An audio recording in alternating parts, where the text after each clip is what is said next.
All right, so go ahead to page 22 of your training manual. Yep, it should say people to see at the top. And we're going to go over, some thought joggers, have a quick little contest, and see how many people you can come up with without any help that you could practice with. So for the contest, I'm just going to give you like 5 minutes to see how many you can come up with on your own. And we're just going to write down the first name of everybody that you can think of.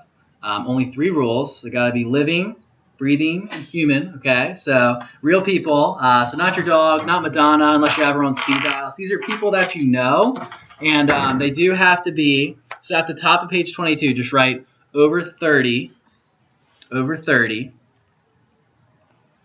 and working full time.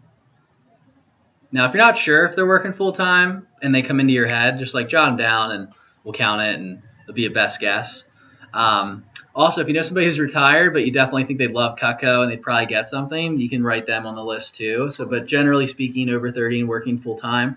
Now, if you're like me when I was in training, I was like 19 and most of my friends were 19 and so they weren't over 30. But what you can do, like my best friend at the time when I was in training was Evan Williams. So I just wrote down Mrs. Williams, So as everybody came into my head, like all my friends were going through my head, I would just write down Mrs. Blank, Mrs. Blank, Mrs. Blank. And you don't have to have their numbers. We're not going to write down their numbers right now. We're just going to get as many names as you can. The assignment tonight will be to come up with as many numbers for those people. So you might have to text a couple buddies and get numbers, and I'll give you some ideas and some tips and stuff before we leave. But I want you to take 5 minutes and go ahead and just write the first name of everybody you can think of. We'll have a contest. We'll see who can get the most, all right? So go ahead and do that and see how many you can get. I'll hit the radio, and then we will move on in 5 minutes.